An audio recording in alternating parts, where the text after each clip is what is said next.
Ever wondered how the buzzing bee society selects its queen? It all starts with a special diet.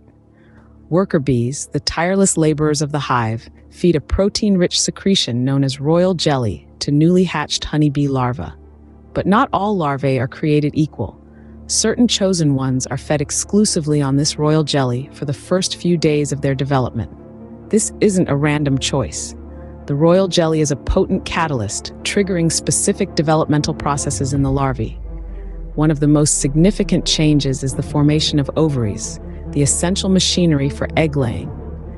This is a privilege reserved for the future queen bee, setting her apart from the worker bees. So the first step in the queen selection process is feeding certain larvae an exclusive diet of royal jelly, setting them on the path to queendom. The royal jelly diet is indeed the first step in the making of a queen.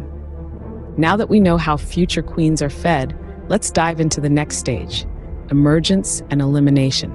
When it comes to queen bees, it's not just about who eats the most royal jelly, but also who emerges first and strongest from the wax cells. The first queen to break free embarks on a mission to eliminate her rival queens still developing in their wax cells. Quite the royal rumble, isn't it? But what if more than one queen emerges at the same time? Well, in such cases, the hive turns into an arena. These queen bees engage in a fierce battle, a fight to the death until only one queen remains. The survivor becomes the undisputed queen, ensuring the hive's reproductive cycle and stability continue uninterrupted. It's a tough world in the bee kingdom, where only the strongest queen candidate survives.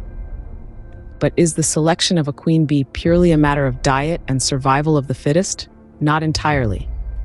While it's true that worker bees and potential queen bees start out genetically identical, there's more to the story.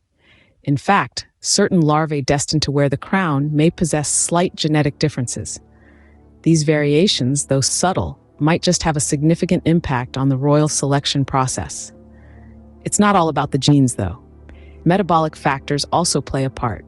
Recent studies have shed light on this fascinating aspect of bee biology, revealing that future queen larvae often exhibit higher levels of proteins associated with increased metabolic activities. This metabolic boost, in turn, could influence the worker bee's decision as to which larvae receive the royal jelly diet. So the selection of a queen bee is a complex process that goes beyond survival, involving diet, genetic differences, and metabolic factors. To wrap up, let's recap the fascinating process of queen selection in bees.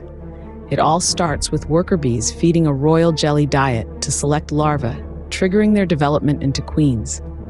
If multiple queens emerge, a fight to the death ensures only one remains. Lastly, genetic and metabolic factors play a role in this selection. Next time you see a bee, remember the complex and fascinating process that determined its queen. It's a tiny world with big lessons about survival, adaptation, and the power of nature.